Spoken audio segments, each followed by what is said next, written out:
Muito boa noite a todos. Estamos aqui aguardando a entrada dos nossos amigos, né?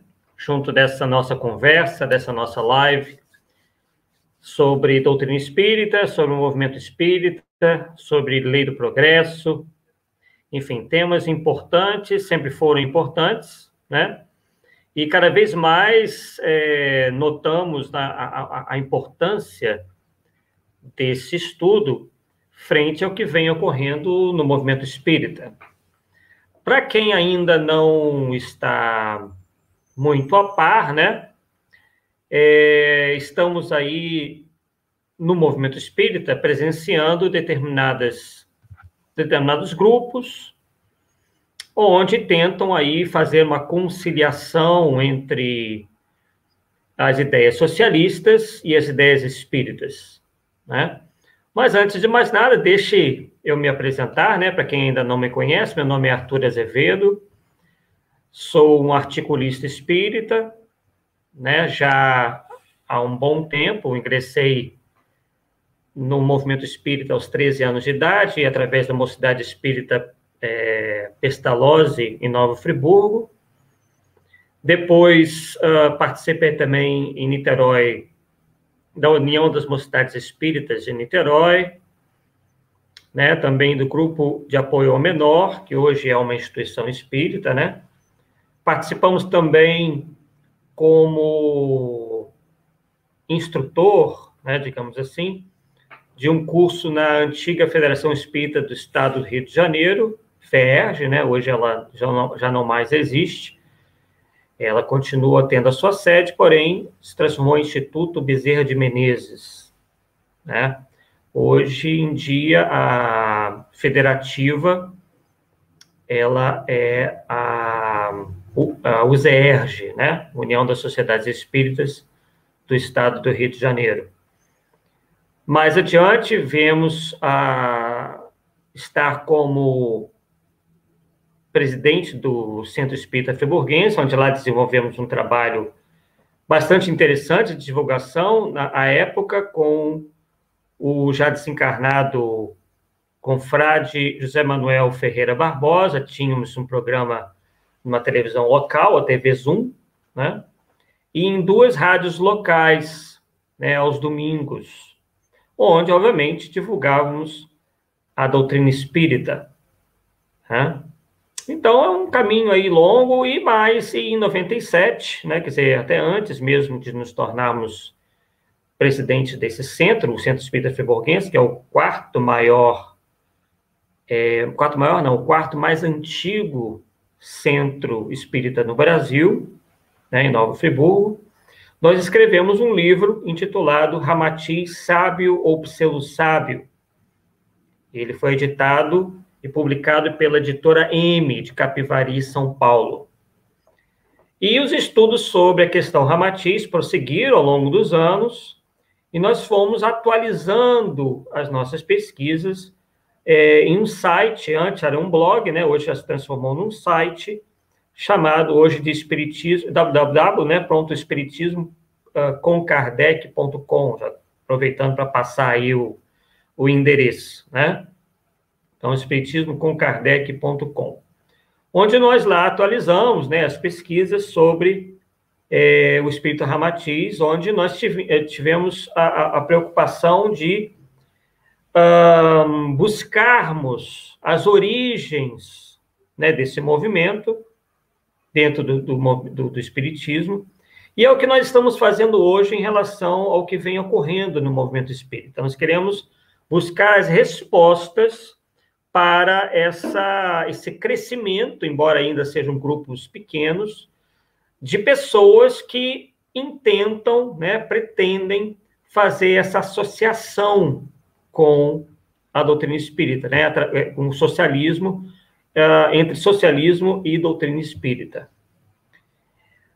E aí nós tivemos a ideia, né, de estudarmos, no dia de hoje, a Lei do Progresso, né, que é um capítulo do Livro dos Espíritos atrelado ao estudo das leis morais, né? É um capítulo muito interessante, onde nós podemos aí ter a oportunidade de traçar alguns paralelos, né, entre o que nos ensina o Espiritismo e o que ensina o socialismo. E, obviamente, sempre procurando atrelar isso tudo a fatos, não ficar apenas numa questão teórica, mas tentar trazer o nosso pensamento para questões factuais, né, que possam realmente servir de exemplo para aquilo que nós estamos falando, né? É muito difícil, né, obviamente, ter uma parcialidade completa, nós temos já uma ideia formada sobre isso, mas que não é uma ideia formada do nada, né? Eu, particularmente, já venho também ligado a esse tema desde muito jovem. A minha formação é em relações internacionais, então nós lá estudamos temas correlatos, né? Temas como história, política, política internacional, geopolítica, né? Tanto que hoje eu ministro aulas preparatórias para candidatos a ingresso no Instituto Rio Branco, né? Que formam diplomatas, né? Então, nós já há muitos anos temos contato com isso, né, com essas informações todas do que ocorre na política brasileira e na política mundial, porque todo diplomata, né, eu não sou diplomata, mas preparo diplomatas, né, principalmente na área de línguas, e na prova de inglês, por exemplo, há muitos textos, né, são inúmeros textos que o candidato tem que estudar sobre os mais variados temas, e, obviamente, nós nos atualizamos através desses textos, através de livros que nós lemos, enfim, né? Bem, então vamos lá, vamos, né, dar início a esse nosso estudo do Livro dos Espíritos, onde nós encontramos na questão 779 a seguinte pergunta de Kardec aos Espíritos: a força para progredir áurea o homem em si mesmo, ou o progresso é apenas fruto de um ensinamento? Olha que pergunta interessante, né? Kardec pergunta aí se essa força para nós progredirmos, se nós vamos buscar em nós mesmos, ou se é apenas fruto de um ensinamento. Então, a questão que envolve o nosso interior e também o exterior, aquilo que vem de fora para dentro. E a resposta dos Espíritos foi a seguinte: o homem se desenvolve por si mesmo, naturalmente, mas nem todos progridem simultaneamente e do mesmo modo. Dá-se, então, que os mais adiantados auxiliam o progresso dos outros por meio do contato social. Então, vemos claramente aí, queridos amigos, que nós não estamos todos no mesmo grau de adiantamento. Nós falávamos isso ontem, numa live que nós fizemos com o amigo Jefferson Belomo, e nós chegamos a citar isso, né? Que na nossa escalada espiritual, todos nós fomos criados simples e ignorantes, e ao longo do tempo nós fomos nos desenvolvendo. Só que tem uma questão aí, mais de uma questão. Primeiro, nós não fomos criados por Deus ao mesmo tempo, né? No mesmo momento. E outra, uns, segundo seus esforços, avançam mais rapidamente, outros se demoram mais.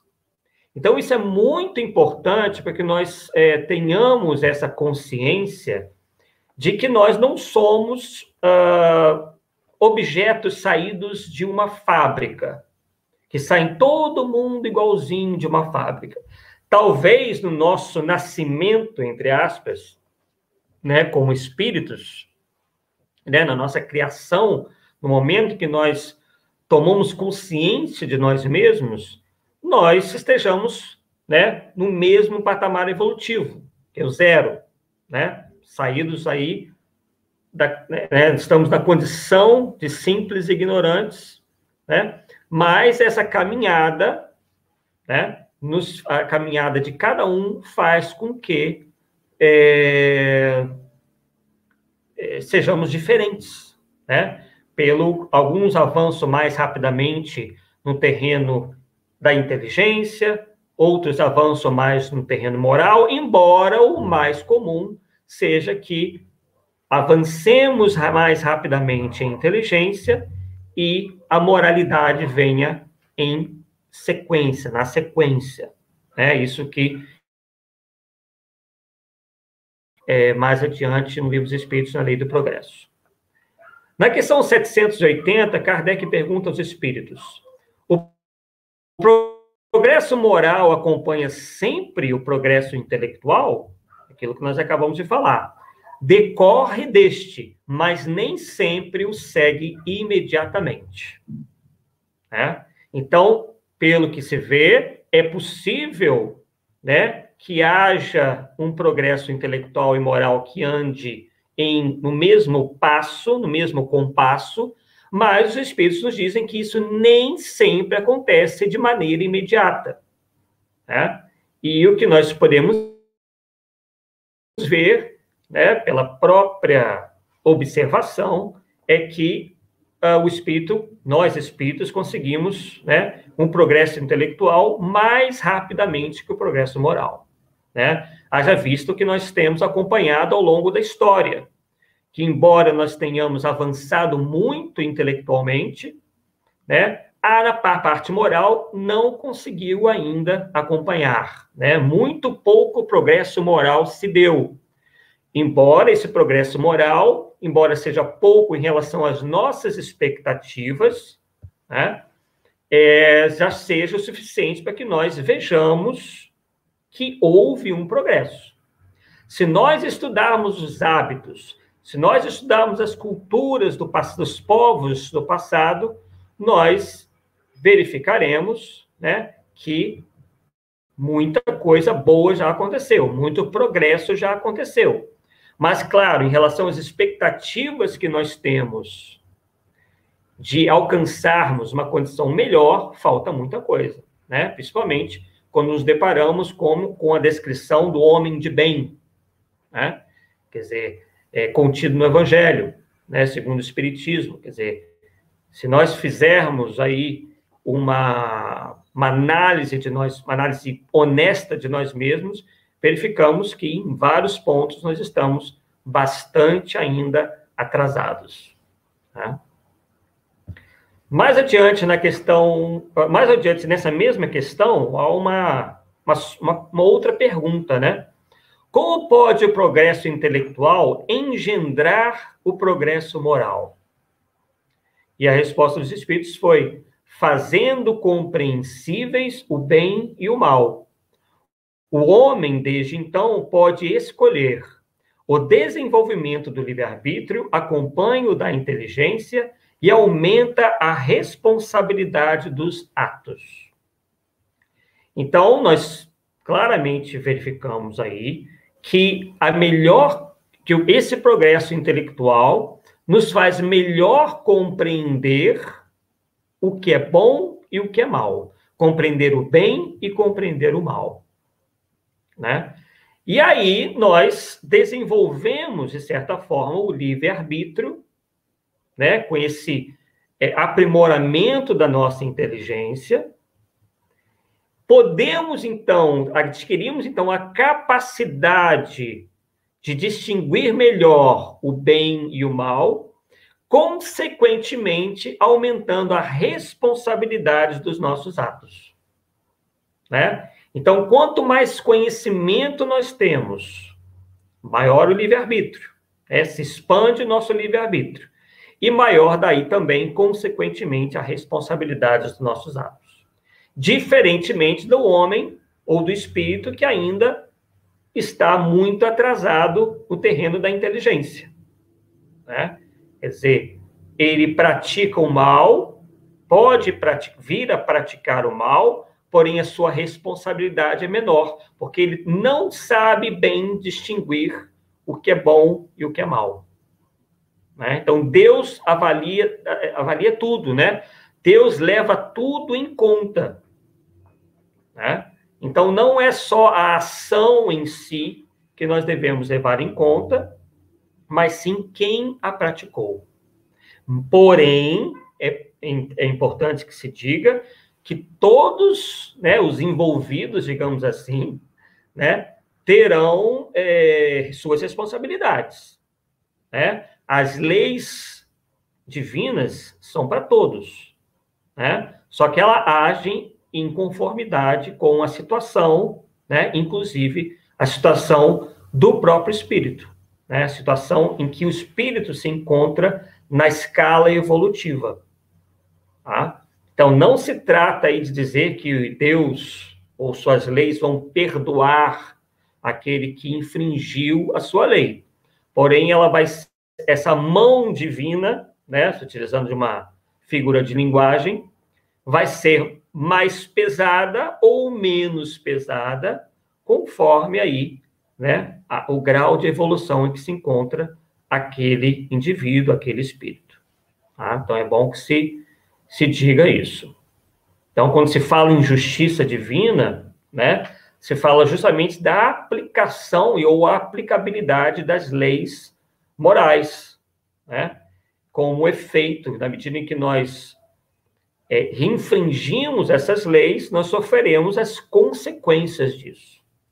Primeiramente, de maneira consciencial, né? Então, é a consciência, efetivamente, que vai nos punir, digamos assim, né? Nós nos punimos a nós mesmos. Mas, por exemplo, um selvagem, né? Como diz Kardec, um espírito ainda que está galgando os primeiros passos de evolução, ele não tem a mesma consciência que, às vezes, um homem de gênio, um homem já numa situação mais adiantada, um homem civilizado, né? Uma representação aí do homem que conhece mais coisas, né? Possui.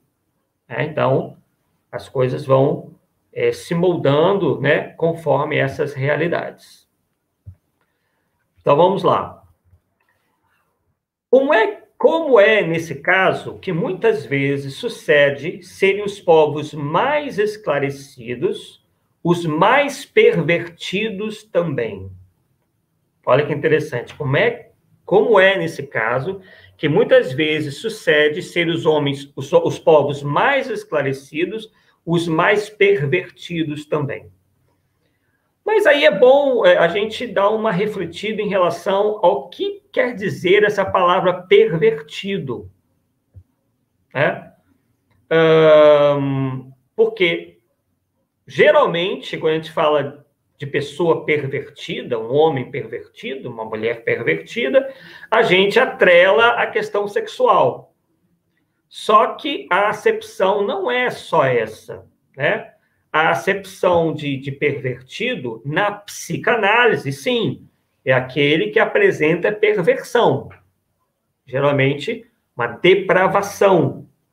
Só que, possivelmente, né, Kardec não se refere à perversão de natureza sexual. Ele está falando aqui de pervertido no sentido de corrupto, desmoralizado. Né? Então, olha, corrupção, corrupto. Né? Então, é uma clara aí, alusão, né, à corrupção.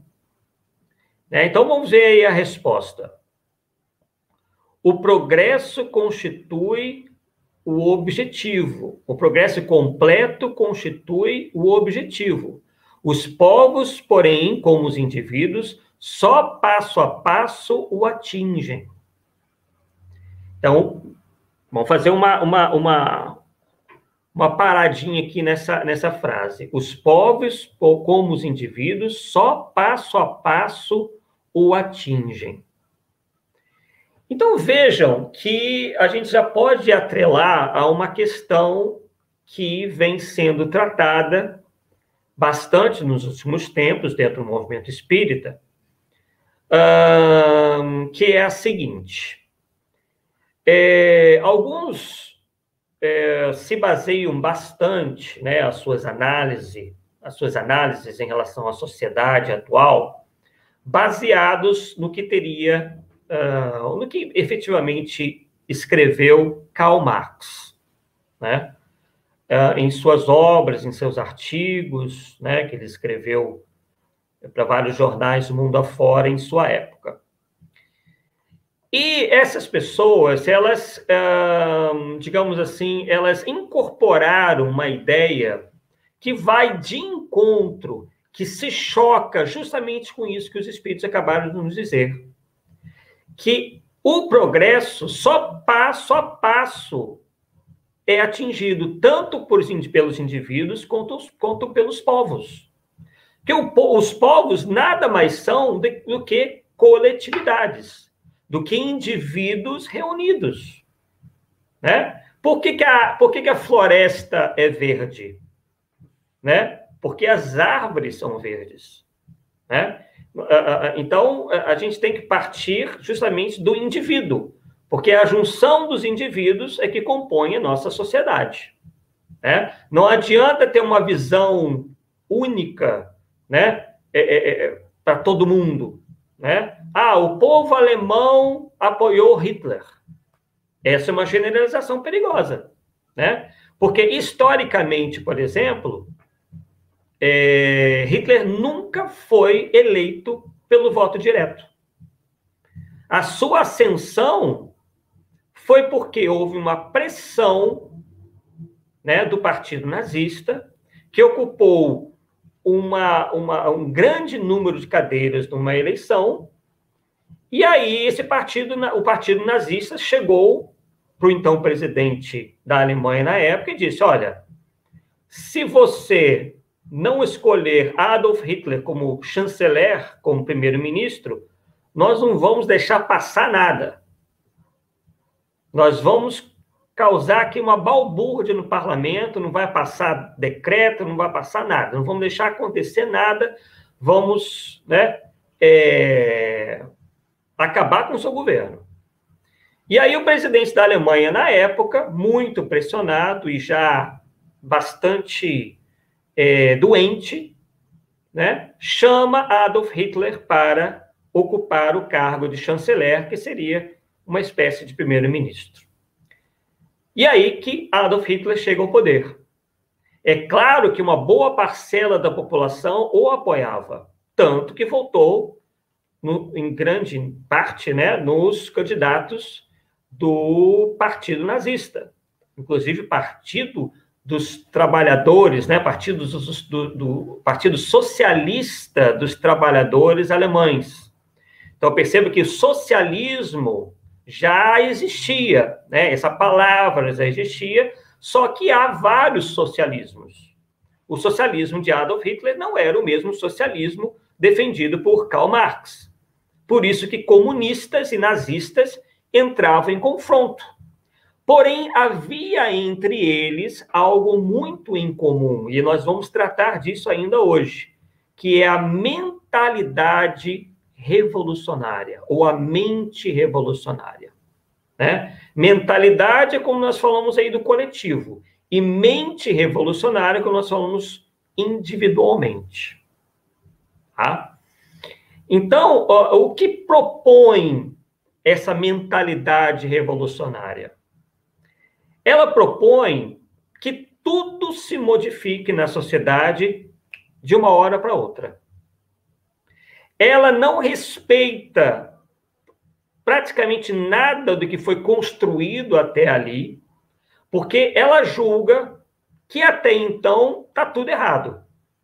Que a sociedade está indo para um caminho errado, que os valores estão errados, que as instituições estão completamente erradas, né? Na mentalidade revolucionária não se conserva nada, não se conserva a cultura, não se conserva a tradição, não se conserva, muitas das vezes, o conhecimento. Então, ela quer derrubar o status quo vigente e implantar uma nova mentalidade, trazendo uma nova perspectiva de cultura, uma nova perspectiva de comportamento, os valores, modificação das tradições. No caso de Adolf Hitler, era tudo isso, mais um componente racial. Foi uma maneira de ele unir o povo alemão, já muito ressentido, né, pelo Tratado de Versailles, que foi um tratado pós-Primeira Guerra, que, de certa forma, oprimiu muito o povo alemão, porque a Alemanha teve que ressarcir, né, os outros países dos seus gastos e prejuízos com a guerra. Isso fez com que a economia alemã naufragasse, né, fosse muito mal. E aí ainda veio a crise de 1929, né, o crash da Bolsa, que aí piorou ainda a situação, porque a Alemanha dependia muito do comércio com os Estados Unidos. Então, isso trouxe uma hiperinflação, né? Pessoas carregavam sacos de dinheiro para comprar um pedaço de pão. Então, veio uma carestia muito grande e cada vez mais a raiva do povo alemão foi aumentando. Tá? E aí, Adolf Hitler se utilizou muito desse sentimento de revanchismo, né? De querer revidar, de se vingar, né, dos seus outrora inimigos na Primeira Guerra, né? E aí Adolf Hitler se colocava tanto contra os bolcheviques, né, os comunistas, e tanto quanto os capitalistas. Tá? Adolf Hitler ele se utilizou das muitas empresas alemãs, mas o governo passou a controlar praticamente tudo. Controlava quanto se produzia, tudo, praticamente tudo. O dono da empresa tinha que dizer tudo que estava se passando para o governo. Tá? Então, uma espécie de capitalismo de Estado, muito parecido, tem algumas semelhanças com o que nós verificamos hoje na China, né? Só que nós não vivemos época de guerra, mas a China tem todo um controle, o governo chinês, o Partido Comunista Chinês, tem todo um controle em relação às empresas. Tá? Com algumas diferenças, mas há aí bastantes semelhanças entre esses dois casos. Tá? Então, o que nós percebemos é justamente isso. E é esse mesmo erro que Karl Marx acabou incorrendo. Porque Karl Marx faz uma análise da economia e da sociedade em plena época da Revolução Industrial, enquanto ainda estava tudo muito recente. Né? Ele condenou algo sem dar tempo para que isso realmente mostrasse a que veio. Né? Era tudo muito novo. Né? Foi uma modificação muito repentina, né? Em relação à produção, em relação à economia de maneira geral. Né? Bem, vamos ver aqui Vamos dar uma pausa aqui para ver quem está nos acompanhando. Vamos ver se estamos online direitinho. Estamos, beleza? Bem, então vamos voltar aqui. Vocês aí que estão nos acompanhando, né? Se quiser te fazer alguma pergunta, esteja à vontade. Ou pode deixar uma pergunta para a gente responder numa outra oportunidade. Né? Então, essa é uma questão muito importante, tá? Porque Karl Marx não teve, né, não viveu o suficiente para ver o que se tornou o que ele chamou de capitalismo, né? Foi Marx que cunhou esse termo capitalismo. E muito se fala, né, que na Revolução Industrial crianças eram utilizadas, né, desde pequenas para trabalhar, e aquilo é um absurdo, trabalho infantil. Só que essas pessoas ignoram ou fingem ignorar que as crianças já trabalhavam naquela época. só que era no campo, né? Porque quando se fala em proletariado, você lembra de quê? Prole. Quem é o proletário? É aquele que tem a prole. As famílias daquela época tinham uma vontade, uma necessidade de terem muitos filhos. Por quê? Porque esses filhos iriam ajudar nos trabalhos do campo. É como se fosse ali uma divisão do trabalho. Quantos mais filhos eu tivesse, mais ajuda eu teria no campo. Então, esse é o proletariado. Daí vem o nome, né? Proletariado, prole. É o cara que, né, tem muitos filhos que trabalham para ele, né, ou com ele, né? Só que é assim que viviam as famílias. E as sociedades naquela época, vocês podem pesquisar, era assim, muito pobre. Antes da Revolução Industrial, os níveis de pobreza eram muito grandes. A expectativa de vida era muito pequena, muito, né? Um homem que chegasse aos 50 anos, aos 45 anos, era considerado quase que um ancião, digamos assim. Ele já era considerado velho, né? Justamente por quê? Porque vivia-se numa sociedade completamente agrária, né? O que ainda tinha ainda a produção, o artesanato. Depois veio a manufatura, que é uma evolução do artesanato, assim que se produziam as coisas. Primeiro por meio do artesanato, depois a manufatura, e depois veio a maquinofatura, que foi quando as máquinas começaram a ser inseridas na produção, né? E também naquela época teve gente que achou um absurdo. Nossa, mas máquinas vão substituir o homem, isso nós não podemos deixar isso acontecer. Vocês interpretam isso como? Alguém que está indo contra o progresso. Porque ele julga que as pessoas iriam ser prejudicadas com aquilo. Tentem comparar essa situação lá de trás com o de hoje. Hoje o capitalismo, né, embora ainda seja um sistema imperfeito, por que é imperfeito? Porque os homens são imperfeitos. O capitalismo nada mais é que um sistema econômico. Quem é que gira essa roda? São os homens. Não é uma ideologia, né? É um modo de produção.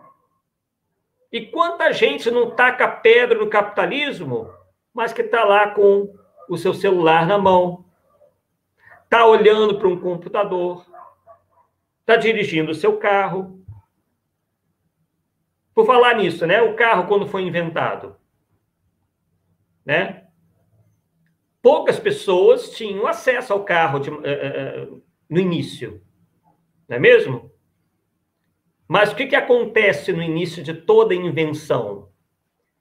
Aquele que utilizou seus recursos para investir na própria invenção e na produção das primeiras unidades, vai querer sempre que o seu capital investido venha o mais rápido possível. E é por isso que aquele produto vai ser mais caro no início de tudo. Daí, consequentemente, né, só as pessoas com maior capital, pessoas que têm mais dinheiro, uma condição social mais alta, mais avançada, terão acesso àquilo. Depois que esse capital de investimento é recuperado pela pessoa, ou pelas pessoas, pelos sócios, pela empresa, e aí começa a baratear, né? Porque ela já recuperou o que ela investiu, ela já começa a ter o lucro, ela pega parte do lucro para reinvestimento, para ser reinvestido na produção. E daí, né, aumenta a produção, mais unidades são fabricadas e o que acontece com o preço? O preço cai. Gente, isso é uma lei. É a lei da oferta e da demanda. É quase como se fosse a lei da gravidade. É assim que a economia gira, não só dentro do capitalismo, mas desde que o homem é homem. Mesmo quando havia o escambo, né, a troca de uma coisa por outra, na época que o sal era moeda, né? Então, se está aí querendo transformar uma coisa que surgiu, uma ideia, né? Não é uma ideia, é um mecanismo que surgiu naturalmente com o homem e foi se desenvolvendo. E como que isso se desenvolveu, pessoal? Foi de um dia para o outro? Não foi de um dia para o outro. Isso levou séculos e séculos e séculos. Na época de Jesus, por exemplo, não tinha nada disso. Era uma sociedade completamente assim, tribal. Né? As maiores cidades, certo, tinham lá seus 1.000, 2.000 habitantes, o resto tudo é vilarejo, com uns gatos pingados por lá. Tinha lá pessoas mais poderosas? Tinham. Sempre foram em menor número? Sempre. Nunca houve um momento na história do planeta onde houvesse mais pessoas ricas do que pobres. Infelizmente ou felizmente, né, depende do ponto de vista, né, sempre haverá um contingente maior de pessoas com menos recursos. Né? Por quê? Porque todos nós, quando nascemos, partimos do zero. Alguns vão ser mais... Isso diz o Evangelho segundo o Espiritismo. Alguns serão mais laboriosos, outros serão mais previdentes, outros terão uma inteligência mais voltada para trabalhos que renderão mais dinheiro do que outros. Sempre foi assim. O capitalismo não modificou essa lógica, que é uma lógica natural. Porque isso depende dos caracteres dos indivíduos, das nossas qualidades e até mesmo dos nossos defeitos. Nós não somos iguais uns aos outros, porque nós temos livre-arbítrio. Alguns utilizam o livre-arbítrio de uma maneira, outros utilizam de outra. É claro que o que se deve fazer, e com isso nós concordamos com boa parte dos nossos amigos que pensam da maneira socialista, é que as oportunidades devam ser concedidas. Mas as oportunidades tenham que ser também aproveitadas. E aí cada um vai agir em conformidade. Uns vão se esforçar mais, consequentemente, ou na maioria das vezes, vão adquirir mais recursos, a sua condição social vai melhorando. Mas vai depender também do tipo de trabalho. Né? E isso a pessoa não escolhe. Ela pode escolher, mas geralmente isso é baseado no quê? Naquilo que ela tem pendor, naquilo que ela tem uma certa tendência a desenvolver bem. Eu, particularmente, vou tomar a mim como exemplo. Eu trabalho na área de línguas, no ensino de idiomas, e trabalhei na área financeira. Isso não é muito comum, tá? Pessoas terem um bom entendimento de matemática e, ao mesmo tempo, terem entendimento das letras. Consequentemente, isso, para mim, aumentou, né, as possibilidades de conseguir um emprego, de não ficar desempregado, aquela coisa toda. Mas, por exemplo, um músico no Brasil, alguém que goste muito de música no Brasil, que não tem uma cultura, por exemplo, música clássica, por exemplo, praticamente zero no Brasil. Né?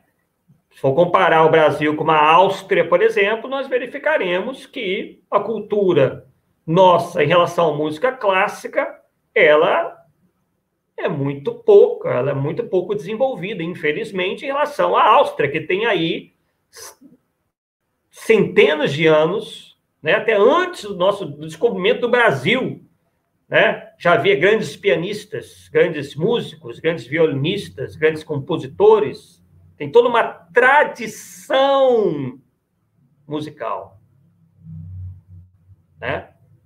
Então, essa pessoa, dependendo de onde ela esteja, vai ter maior ou menor probabilidade de conseguir se desenvolver naquela profissão. Então, não adianta querer tornar tudo perfeito. Nada é perfeito de imediato. Temos que ver a situação que aquilo se dá, o lugar. É toda uma análise que é feita, que deva ser feita. Uma empresa, quando vai abrir, né? Quando uma pessoa quer abrir uma empresa, ela tem que fazer o quê? Uma pesquisa para saber se tem mercado naquele lugar. Se vai ter procura de pessoas interessadas no produto dele ou no serviço dele. Então, vamos voltar aqui para o Espiritismo. Eu nasci num país pobre da África. Qual é a probabilidade que eu tenho de me tornar uma pessoa bem financeiramente, desenvolver o meu intelecto através do estudo? Muito menor. Infelizmente, esses desníveis ainda existem. Pode ser uma falha do sistema econômico? Nós não diríamos que seja uma falha do sistema econômico. Mas, por quê? Por questões históricas, questões locais.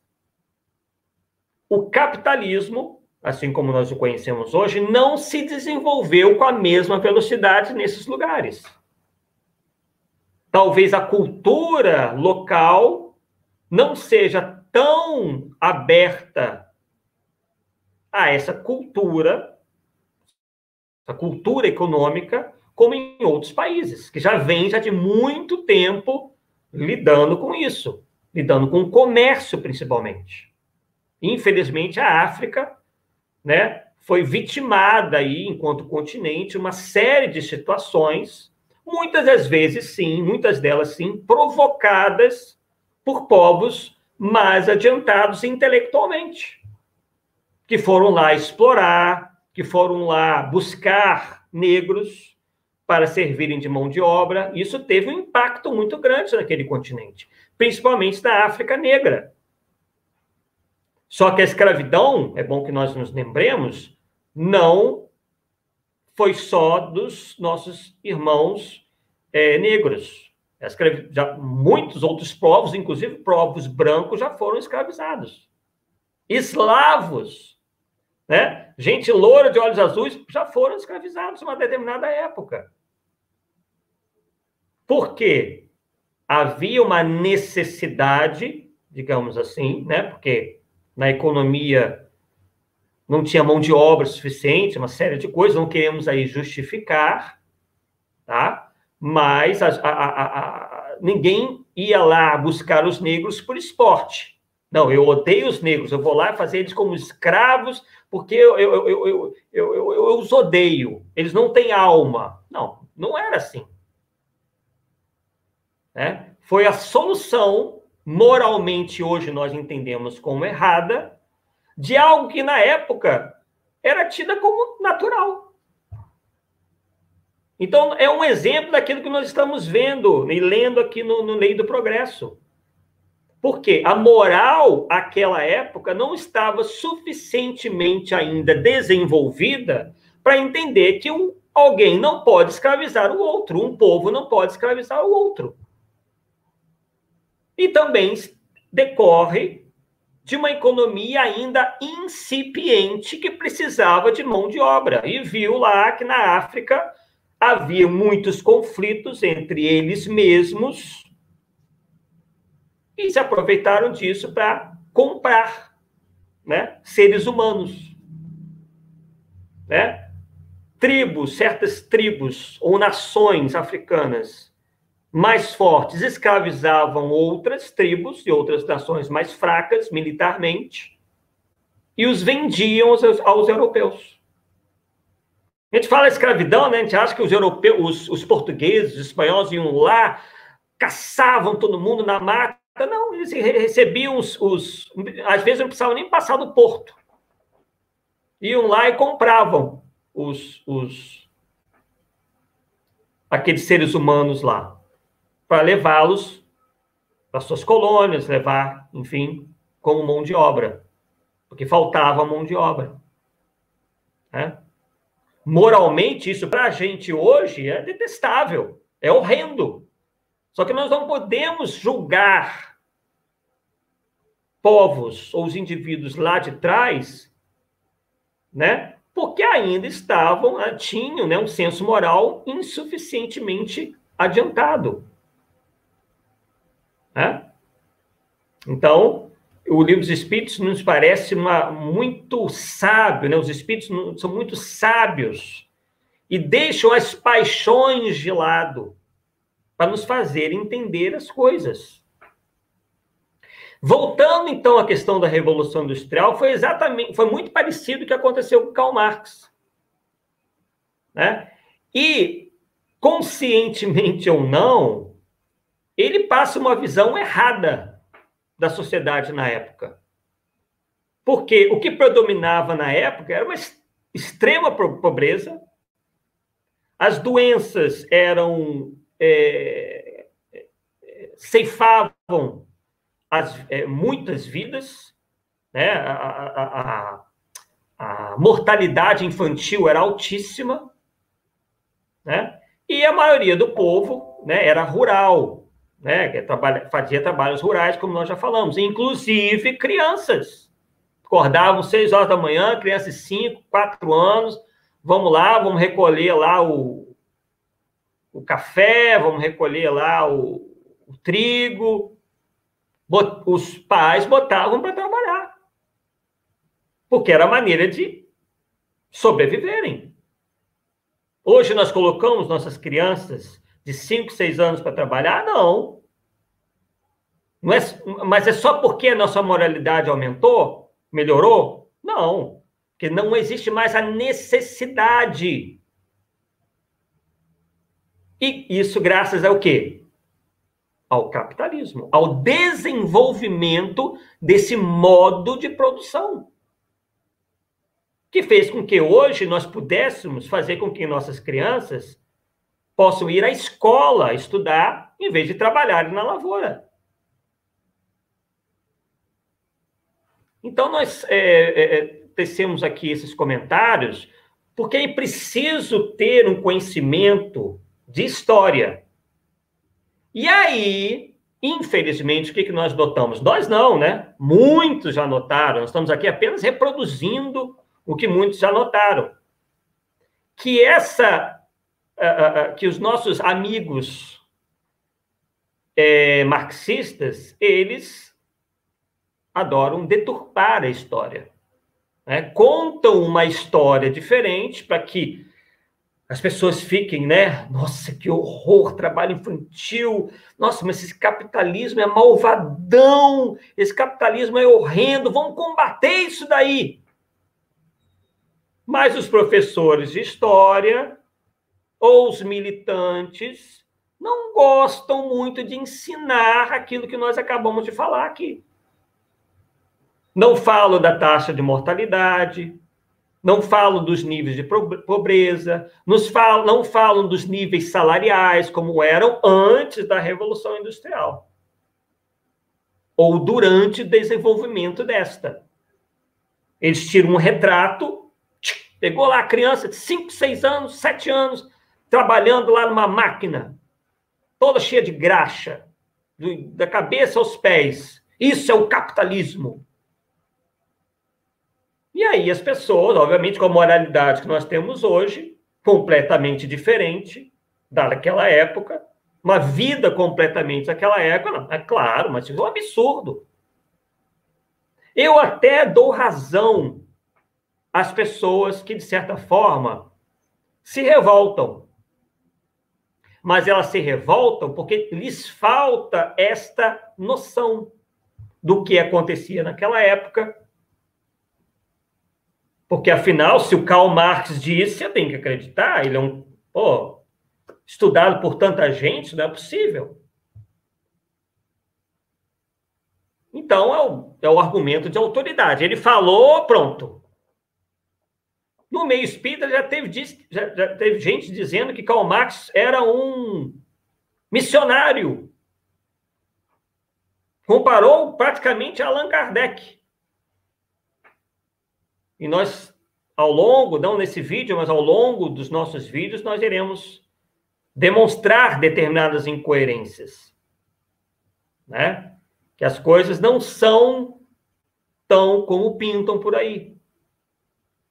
Né? E o Espiritismo nos auxilia ainda mais a fazer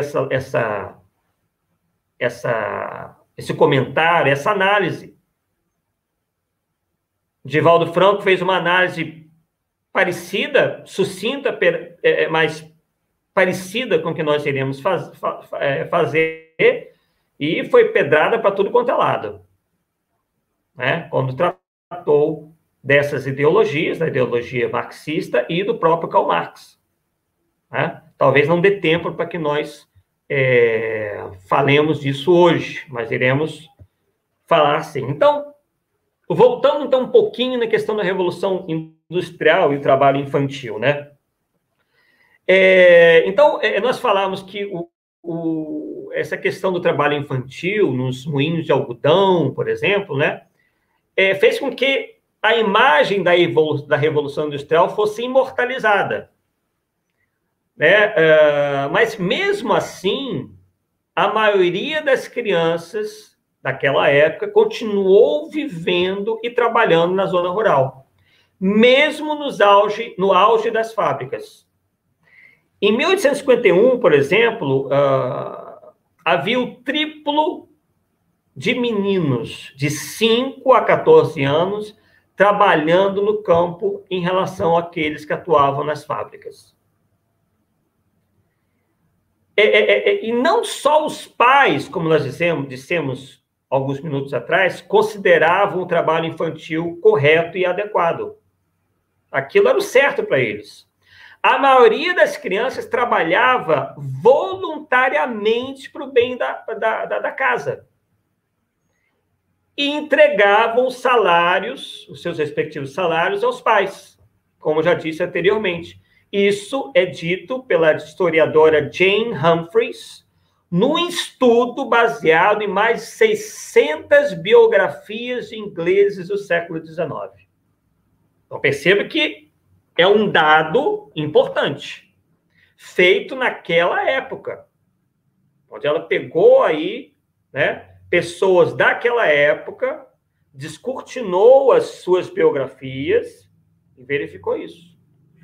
Muitas delas saíam em busca de trabalho, muitas dessas crianças saíam em busca de trabalho, né, por conta própria. Isso é inimaginável hoje, né? Imagina um filho seu saindo com 7 anos de idade na rua para procurar emprego, né?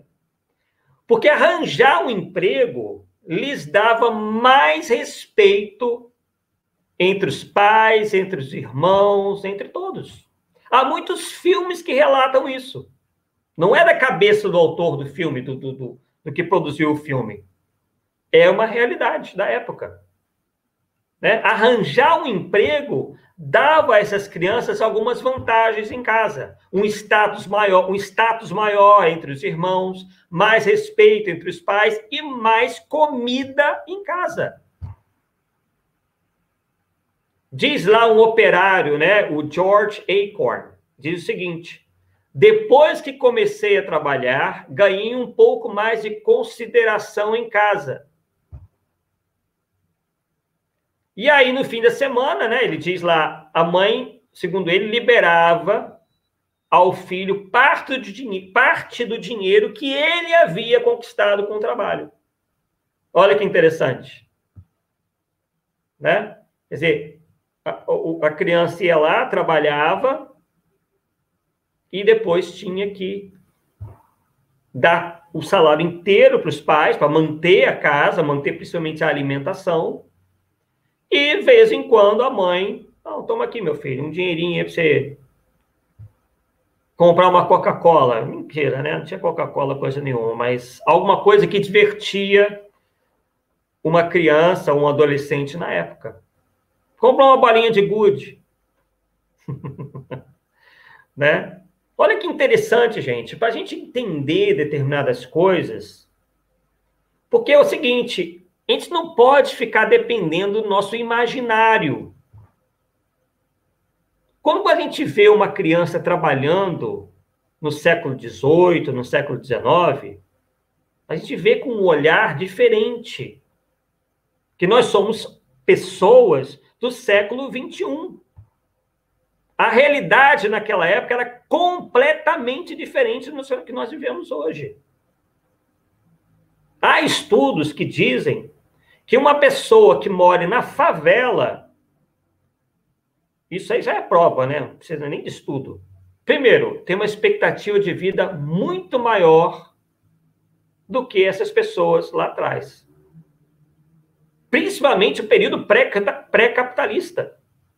Pessoa, como eu falei, vivia 40 anos, beleza, tô no lucro.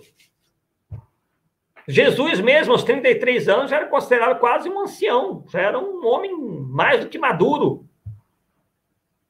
Porque as condições de vida, não havia nem medicina bem organizada. Até o século XVII, era na base da sanguessuga, de cortar, dar um talho no braço para ver se o sangue escorria, porque era a maneira que eles achavam que haveria a cura. Então, o que fez muito bem a ideologia socialista, principalmente sob o ponto de vista de Marx, é mexer com o nosso imaginário e mexer com as nossas, até com os nossos sentimentos. Porque quem vê assim realmente se revolta. Nossa, isso é um absurdo. Exploração de crianças. E não sabe dessas coisas que eu falei aqui para vocês, que estão em vários livros de história, mas que não são de autores marxistas, em sua grande maioria. Eles não falam o que acontecia lá, naquela época. Então, acabamos vendo Karl Marx como um cara, muito piedoso. Quase um espírita, né? Quer dizer, um homem religioso, um grande santo, católico. E, na verdade, a coisa não é bem assim. Quer dizer, ele passou uma visão distorcida, né? Aumentou a história, algo que realmente acontecia, mas sem traçar os paralelos. E ele mesmo dizia, né, imbuído aí das ideias do romantismo, né, que bom mesmo era a vida antigamente. Ele dizia que depois do desenvolvimento das máquinas, das fábricas, a vida ficou horrível. Gente, é claro, no início tudo é confusão. No início as coisas estão dispersas, né? Como se há numa revolução como essa, revolução industrial, né, que se desenvolveu ao longo de décadas, né, as coisas realmente, né, estavam ainda se organizando, principalmente na parte trabalhista. Aliás, a primeira Constituição voltada para essa área de trabalho foram justamente os liberais que desenvolveram, né? Não foram nem em função dessa mentalidade revolucionária. Então, vamos voltar aqui à questão do garoto, né? E pelo que eu me lembro, esse garoto recebeu o dinheiro da mãe e ele gastou, né, com alguma coisa certo, gastou com doce, com roupa, com revista, comprando, alugando livro, né? Enfim. Inclusive, eu li nesse estudo que era comum as crianças daquela época frequentarem circos. E nesses circos eles apresentavam shows de mágica, mulheres barbadas, homens sapo, gigantes, sereias e outras aberrações não tão imaginárias como o homem-elefante. E aí, o que nós vamos fazer? Nós vamos condenar esse menino que ia no circo ver a mulher barbada, o homem-elefante, o gigante, o anão? Vão botar ele no paredão porque ele é um desalmado que ria dessas pessoas? Claro, se nós, mais uma vez, mais um exemplo para exemplificar, mais algo para exemplificar, né? Se nós nos colocarmos com a mentalidade de hoje, com o menino do século XVIII, XIX, nós vamos achar que era um completo idiota. Mas era o que tinha. Os homens não estavam suficientemente amadurecidos em termos morais para não fazer bullying, troça ou rirem de pessoas com deficiências físicas ou com doenças graves. Né? Então, mais uma vez, um exemplo de que nós não podemos criar essas confusões. Né? Porque nós já avançamos. E o que nós temos hoje, no entanto? Né? Há determinados aí exageros, mas que não são feitos porque as pessoas estão mais piedosas, são feitos para manipular as pessoas. Né? Onde, né, dentro dessa mentalidade revolucionária, tudo parece errado. Né? Você não pode olhar quase que para o lado que é assédio. Né? Não pode, sei lá, até a alimentação estou querendo controlar. Né? Hoje, o indivíduo que não, muitas das vezes não for vegetariano, ele já é visto como... Isso está crescendo, viu? Já há lugares ou determinados grupos que já veem como... Gente, é uma opção. Vegetarianismo, carnivorismo é uma opção da pessoa. Ela vai ver se ela se adequa, se é bom para a saúde dela, se não é.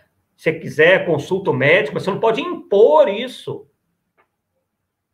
Vimos essa semana um vídeo ridículo, onde pessoas estavam num restaurante e sentadas comendo, e veio um grupo, né, que protestava, ou que vem protestando aí contra determinadas situações onde indivíduos de pele negra foram aí maltratados ou mortos pela polícia, e eles têm um gesto em comum, que é colocar o punho para cima, em sinal de protesto. Né? Lembrando que na Alemanha nazista era o braço, né, direito ou esquerdo, nessa posição assim, em saudação. Né? Agora nós temos grupos com o punho levantado. E eles obrigaram as pessoas dentro daquela lanchonete a fazer a saudação deles. Aí tinha já tem uma imagem, né? Tá rolando por aí. Um senhor que estava comendo ali, nem era tão velho, já tem uns 50, 60 anos, comendo ali, ele só levantou assim e ficou. Tipo assim, vou levantar para vocês não me encherem meu saco. E tem uma moça que não levantou, eles foram para cima, um grupo de 2 dezenas, 3 dezenas de pessoas, para cima dela, obrigando ela a levantar, porque achavam um absurdo que ela, né, estava considerando a moça uma facínora, porque ela não levantou o braço, não estava, como se não apoiasse aquele grupo nas suas reclamações, nos seus protestos. Né? Então, o que se quer na mentalidade revolucionária é obrigar as pessoas a agirem ou a pensarem Enquanto a gente sabe que isso é um trabalho, né, o desenvolvimento moral, principalmente, é um trabalho interior, não pode ser algo imposto. Alguém sabe de alguma história onde Jesus tentou impor goela abaixo a sua moral para alguém? Ele pegou no pescoço de alguém, brigou, porque ele não alguém não aceitou os seus ensinos morais? Vocês acham isso certo? Viu Jesus condenando as pessoas porque não lhe seguiam os passos ou as atitudes? Teve o caso lá dos vendilhões do templo. Pode ter acontecido? Pode. Afinal, eles estavam comerciando com coisas tidas como sagradas dentro do judaísmo. Né? Estavam, né, comerciando, a princípio, essa história mais ou menos que contam, em frente do templo, né, se aproveitando da situação. Será que Jesus condenou o comércio? Daqui a pouco vão dizer isso, né? Mas não, é uma situação específica que tem que ser analisada por vários ângulos. Daqui a pouco vão dizer que Jesus estava condenando o comércio. Não se pode vender, não se pode comprar, não pode fazer mais nada. Daqui a pouco nós vamos chegar a essa situação. Né? Então, não se pode impor nada a ninguém. Por que que eu estou dizendo isso? O que tem isso a ver com o Espiritismo? O Espiritismo nós acabamos de ver, né? Eu acabei de falar um pouco em relação à lei do progresso, que o progresso moral é lento e gradativo, que vem de dentro, né? Só o que nós queremos dizer também é que dentro desses grupos, que se auto-intitulam espíritas de esquerda, nada contra, todos nós temos o direito de termos as nossas convicções políticas, ideológicas, só que estão transpondo isso para dentro do movimento espírita. E qual é a alegação? Estão dizendo, por exemplo, outro dia eu vi uma pessoa dizer, numa live, depois ficou gravado, a gente tem acesso depois, que ela não aguentava mais ir para o centro espírita, porque era muito fascismo dentro do centro espírita, principalmente dos diretores, dos expositores, porque eles eram muito conservadores. Então, vemos aí várias inexatidões. Primeiro, misturar fascismo com conservadorismo. Não estou defendendo nada. Estou tendo um mínimo de honestidade intelectual, porque eu estudei, porque eu fui atrás, assim como muitos fazem e devem fazer, que é de verificar que nada tem a ver conservadorismo com fascismo. Primeira coisa. Ela colocou tudo no mesmo balaio. Misturou tudo. Né? Por quê? Porque na cabeça dela, esses grupos, ou essas ideologias, esses modos de pensar, combatem o partido dela, combatem as ideias dela, a ideologia dela, os ídolos dela. Né? Então, é o inimigo, é o adversário. Né? Ela não ouviu ninguém lá do centro espírita defender feminismo, defender aborto, digamos, o feminismo radical, tá? Porque no conservadorismo, por exemplo, não existe nenhum tipo, em autor algum, que diga que a mulher tenha menos direitos ou seja menos do que um homem. Se alguém me apresentar um autor sequer conservador que diga isso, eu venho em público, peço desculpas. E mudo a minha ideia de pensar na hora. Vai ter que ser um autor importante, lido. Não adianta pegar lá um carinha lá que desconhecido ou que não tem nenhuma relevância, não teve e se diz conservador e aí é contra a mulher trabalhar. Não, não pode ser assim. É o mesmo quando eu falo de, né? Quando eu falo de comunismo, eu tenho que ir na fonte. Quando eu falo de socialismo, eu tenho que ir na fonte. Principalmente, né? Se eu estou falando de Marx, eu tenho que ir na fonte. Não é porque eu ouvi falar. Eu tenho que ir na fonte e verificar. Foi isso mesmo? Então, ela não viu lá certas ideias que ela defende, né? E aí, então, começou a tirar para tudo quanto é lado. Quer dizer, então se fez errado até agora. Nós reconhecemos que há erros, sim, no movimento espírita. O movimento espírita é imperfeito, né? Porém, não ao ponto de você dizer que nada presta. Nós não podemos cometer essa generalização. E o pior, acusando dirigentes espíritas de fascistas. Será que essa pessoa sabe o que é fascismo? Será que ela leu o que é o fascismo? Não me parece que tenha conhecimento disso.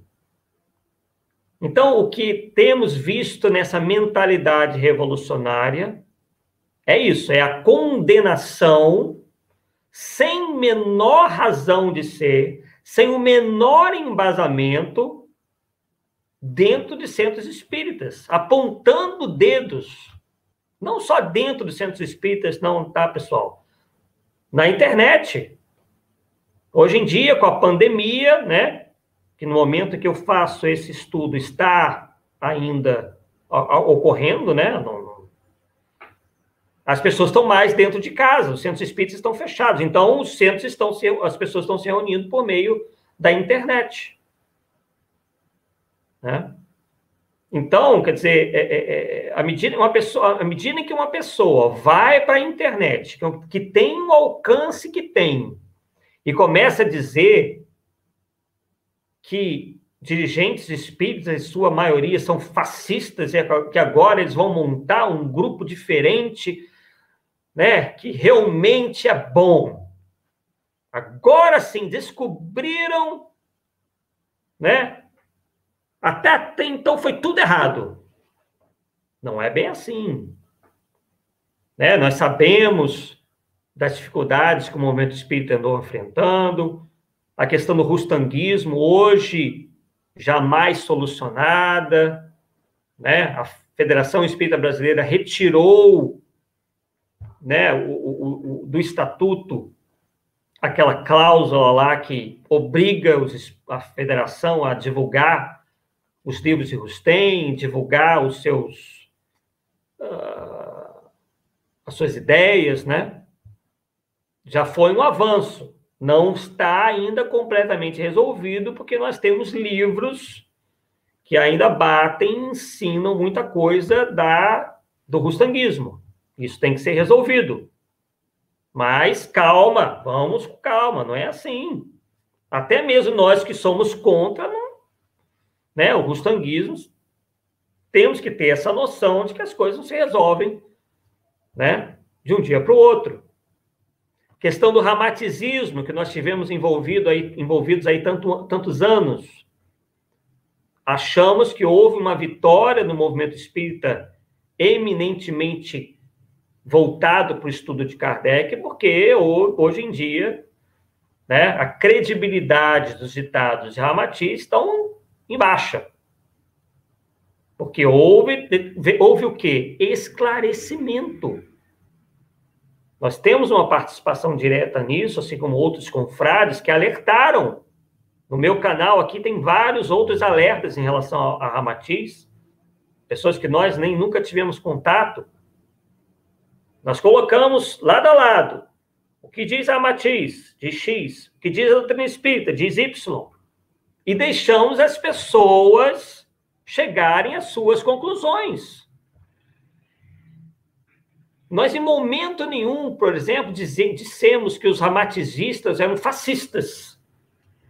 que eram pessoas ruins, mal intencionadas, em momento nenhum.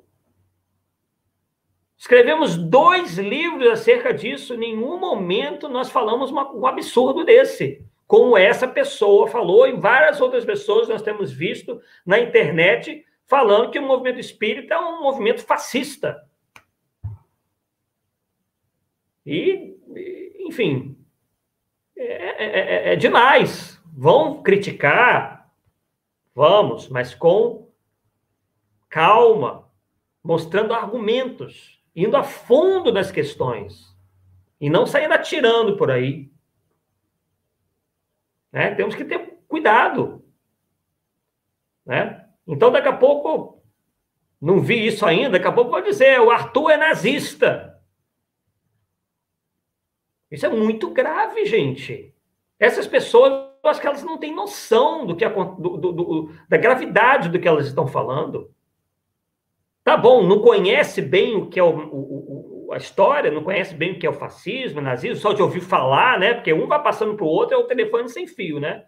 Chega lá no final, já pior do que é. Ou menor, né? E aí só fica igual papagaio, um repetindo o que o outro diz. Não gostam de dizer, vai estudar história? Estuda história. Veja qual pode ser a relação entre um espírita ali que está tentando dar o seu melhor e um nazista e um fascista.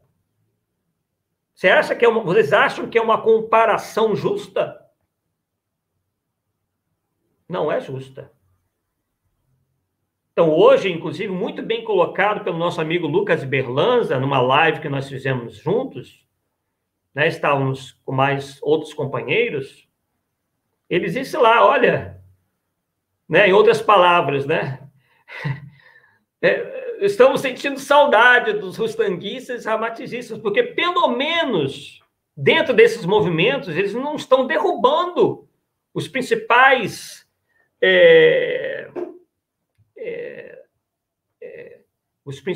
elementos do espiritismo, os princípios elementares do espiritismo. Eles defendem, mesmo com todos os erros, falam da existência de Deus, da imortalidade da alma, da sobrevivência da alma, né? Das vidas sucessivas. Só que, né, com algumas imprecisões sérias, sim, sérias, mas não ao ponto de eu dizer que quem leu Ramatiz, quem leu Rustem é um fascínora, é um elemento pernicioso para a sociedade. De jeito nenhum.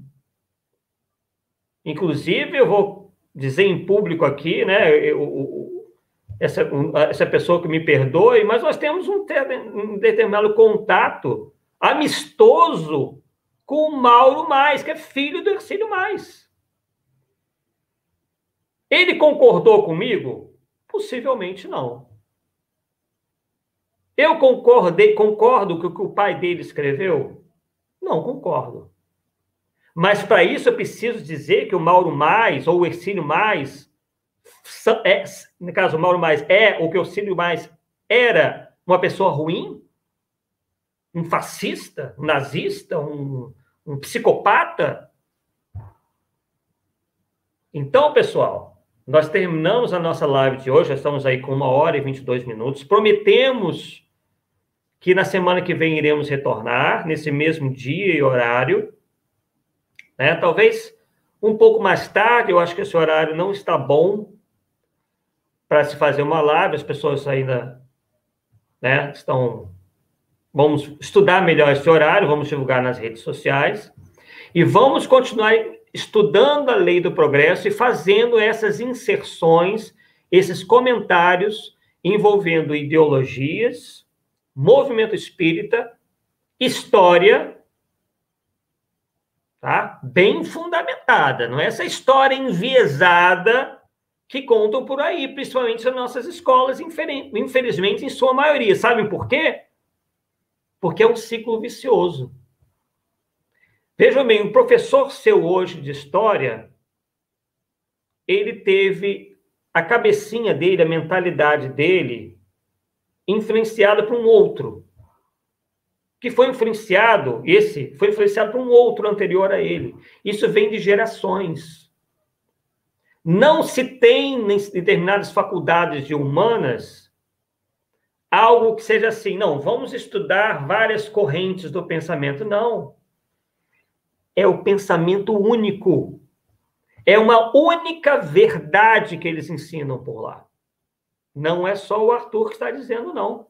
Na internet tem vários depoimentos de vários acadêmicos ou ex-acadêmicos, mostrando que no Brasil não se dá, nas escolas e nas universidades, espaço para o contraditório. Só se tem uma ideologia mandando aí. E isso, obviamente, teve reflexos no movimento espírita. Afinal de contas, o movimento espírita é composto por indivíduos, por cidadãos da sociedade. Que aí, alguns poucos anos atrás, né, lá pelo 2016, 2014, quando viram ameaçados os seus candidatos, né, que abraçam ou abraçavam a sua ideologia, começaram a... Nossa! E aí, em 2018, com a eleição do atual presidente, começaram a surtar. É o fim do mundo! Vamos ensinar os espíritas como é que é, porque nós estamos sendo dominados pelos fascistas, e tem espíritas aí que são fascistas sem o saberem. Então, é uma histeria, né, que se provocou aí, se tem passado adiante. O Brasil está sem rumo. Temos que salvar o Brasil, temos que salvar a humanidade. Nós temos a verdade, nós somos os únicos que têm a verdade, o resto tudo é fascista. Menos, pessoal, menos. Então, a partir de hoje, nós viremos, uma vez por semana, tratar dessa questão, né? Cliquem aí no like, acompanhem aí o nosso canal, Arthur Azevedo. Estaremos aí juntos tratando dessas questões inicialmente. Temos projetos para falar de mais coisas, tá? E hoje nós estamos aí, na verdade, falando dentro de um grupo, né? O grupo Observador Espírita, né? Está sendo feito pelo meu canal, Arthur Azevedo, porque tivemos alguns probleminhas técnicos para fazer no canal Observador Espírita. Porém, vão lá no canal Observador Espírita, nós temos também no Instagram, né? E acompanhe os nossos estudos, não sou o único, né? Nós somos um grupo de pessoas que, todos espíritas, né? Muito dedicados, né? Um grupo de pessoas muito dedicadas ao espiritismo, uma grande vivência, grande conhecimento também, que estamos aí dando a nossa contribuição para o movimento espírita desta e de outras maneiras, tá? Os centros espíritas, em sua maioria, estão fechados, então estamos nos dedicando atualmente mais a esses estudos pela internet. Então, cliquem lá, né, no Observador Espírita. Se quiserem também, tornem-se aí membros do Arthur Azevedo, não pagam nada, é tudo desmonetizado, nós não ganhamos nada com isso em termos financeiros. E é bom que eu diga, né, porque nós iremos sofrer aí, certamente, alguns ataques, que os livros que nós publicamos, primeiramente, Ramatiz Sábio, Pseudo-Sábio, pela editora M, nós não ganhamos nada financeiramente com ele, tá? Inclusive, a editora M tem um trabalho social muito legal, que que os livros são produzidos em parceria com presidiários, né? É a possibilidade de termos irmãos nossos que incorreram para os caminhos do crime, de se melhorarem. Através do quê? Do trabalho. Tá? Então, muito nos orgulhamos desse trabalho aí da Editora M. Não os escolhemos, nem fomos escolhidos do nada, né? Nós ficamos muito felizes quando soubemos que eles desenvolvem esse trabalho. E o segundo livro, Espiritismo versus Ramaticismo, é uma coletânea de artigos que nós publicamos na internet. Se a pessoa quiser ter esses estudos enfeixados em livro, ela baixa da internet gratuitamente. Está em PDF. Se ela quiser ler na internet, no site espiritismocomkardec.com, ela lê lá. Não ganhamos nada com isso.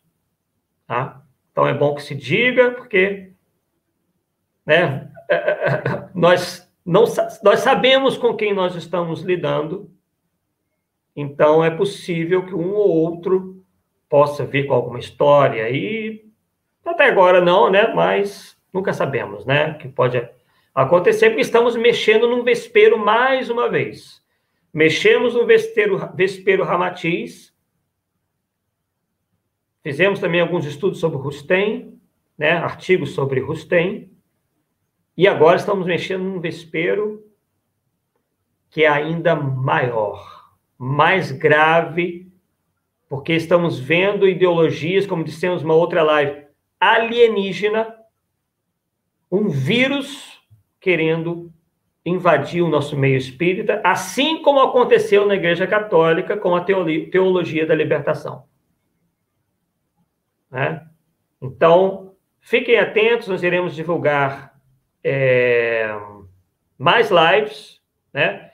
Em continuação a essa nossa live, tá? Teremos mais informações, não para tentar convencer ninguém, talvez os doutrinados nem tenham um jeito mais, tá? Infelizmente, nós temos que dizer isso, porque a doutrinação é tão grande, porque a gente não tem essa pretensão, mas pelo menos nós estamos oferecendo a vacina, para que você, caso esteja em contato com o vírus, né, o prejuízo, o dano seja menor. Tá? Então, vocês já ficam de alerta, né? Sob alerta em relação a essas questões. Né? Porque amanhã ou depois a gente não sabe. Né? Porque, como nós falamos alguns minutos atrás, são anos e anos, pessoas, professores, né, a escola, livros didáticos, nos passando determinadas informações que nem sempre correspondem à verdade. São muitas horas, muitos anos, né? Horas em sala de aula ouvindo. E aí, né, aquela propaganda incessante. Aliás, né, nós falamos do nazismo alguns minutos atrás, e uma das táticas de Hitler era essa, né? De utilizar a escola como maneira de incutir nas pessoas o ideário nazista. E isso acontece até hoje, só que não mais na Alemanha nazista, mas na China comunista, na Coreia do Norte comunista, na Cuba comunista. Porque nazismo, fascismo e comunismo são teorias, são ideologias revolucionárias que incutem e querem incutir uma mentalidade revolucionária, como nós dissemos lá no início. São irmãos que brigam entre si. E nós temos que salvar o espiritismo disso daí. A partir de nós mesmos. Né? Nos vacinando contra isso, porque é um canto da sereia. É um verdadeiro canto da sereia. Você vai atrás daquele canto lindo, maravilhoso. Quando você vê, você está lá se afogando, porque a sereia te mandou, te pediu para acompanhá-la em mar aberto, com as ondas gigantescas vindo lá atrás. Mas você estava encantado pela voz da sereia. Então, meus amigos, agradecemos aí a quem nos deu aí essa honra de nos escutar por 1h30. E espero vocês em outras oportunidades, espero que tenha agregado informações importantes, tá? À luz tanto do Espiritismo como essas outras informações que muitas das vezes não se encontram facilmente por aí, porque, né, a gente vê que não é interessante, né? E para muitos aí que determinadas coisas sejam ditas, por mais simples que elas possam parecer, né? Como, por exemplo, esses exemplos aí de como era a vida pré e durante a Revolução Industrial, né? E algumas questões também relacionadas à escravidão, né? Porque todas essas questões estão voltadas são voltadas para a questão moral, né? Para o nosso desenvolvimento moral e também desenvolvimento intelectual, né? Vimos que a Revolução Industrial foi um grande avanço da inteligência, mas que a moralidade não acompanhou na mesma velocidade. Isso se deu pouco a pouco. Querer que as coisas aconteçam no passe de mágica é ir contra as leis naturais. Ok? Tá dado o recado, nos vemos semana que vem. Cliquem lá em Observador Espírita, cliquem aqui no Arthur Azevedo e até mais, pessoal. Tchau, tchau.